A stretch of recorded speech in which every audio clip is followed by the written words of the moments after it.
लीजिए सुनिए महात्मा बुद्ध जी की जातक कथा छद्दंत हाथी। हिमालय के घने वनों में कभी सफ़ेद हाथियों की दो विशिष्ट प्रजातियां हुआ करती थीं, छद्दंत और उपोषत।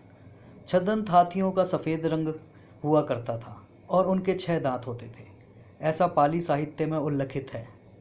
छद्दंत हाथियों का राजा एक कंचन गुफा में निवास करता था। उसके मस्तक और पैर माणिक के समान लाल और चमकीले थे। उसकी 2 रानियां थीं, महाशुभदा और चुल्लसुभदा। एक दिन गजराज और उसकी रानियां अपने दास दासियों के साथ एक सरोवर में जल क्रीड़ा कर रहे थे। सरोवर के तट पर फूलों से लदा एक साल वृक्ष भी था। गजराज ने खेल खेल में ही साल वृक्ष की एक शाखा को अपनी सूंड से हिला डाला। संयोगवश वृक्ष के फूल और पराग महाशुभदा को आच्छादित कर गए, किंतु वृक्ष की सूखी टहनियाँ और फूल चुल्लभ सुभदा के ऊपर गिरे। चुल्लसुभदा ने इस घटना को संयोग न मान स्वयं को अपमानित माना।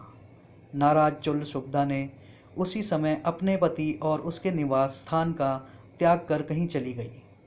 अतः छद्दंतराज के अथक प्रयास के बावजूद वह कहीं ढूंढे नहीं मिली। कालांतर में चुल्लसुभदा मरकर मध्य राज की राजकुमारी बनी और विवाहोपरांत वाराणसी की पटरानी। किंतु छद्दंतराज के प्रति उसका विषाद और रोष इतना प्रबल था कि पुनर्जन्म के बाद भी वह प्रतिशोध की आग में जलती रही। अनुकूल अवसर पर उसने राजा से छद्दंतराज के दंत प्राप्त करने को उकसाया। फलतः राजा ने उक्त उद्देश्य से कुशल निषादों की एक टोली बनवाई, जिसका नेता सोनूत्तर को बनाया। 7 वर्ष 7 महीने और 7 दिनों के पश्चात सोनूत्तर छद्दंतराज के निवास स्थान पर पहुंचा। उसने वहां एक गड्ढा खोदा और उसे लकड़ी और पत्तों से ढक दिया। फिर वह चुपचाप पेड़ों की झुरमुट में छिप गया। छद्दंतराज जब उस गड्ढे के करीब आया तो सोनूत्तर ने उस पर विषभुजा बाण चलाया। बाण से घायल छद्दंत ने जब झुरमुट में छिपे सोनूत्तर को हाथ में धनुष लिए देखा तो वह उसे मारने के लिए दौड़ा, किंतु सोनूत्तर ने सन्यासियों का गेहुआ वस्त्र पहना हुआ था, जिसके कारण गजराज ने निषाद को जीवन दान दिया।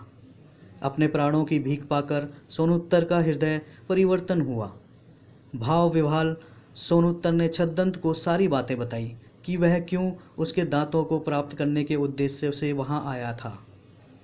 चूंकि छद्दंत के मजबूत दांत सोनूत्तर नहीं काट सकता था, इसलिए छद्दंत ने मृत्यु पूर्व स्वयं ही अपनी सूंड से अपने दांत काटकर सोनूत्तर को दे दिए। वाराणसी लौटकर सोनूत्तर ने जब छद्दंत के दांत रानी को दिखाए तो रानी छद्दंत की मृत्यु के आघात को संभाल न सकी और तत्काल मर गई। अभी आप सुन रहे थे महात्मा बुद्ध जी की जातक कथा छद्दंत हाथी, मेरी यानी चंदन तिवारी की आवाज़ में।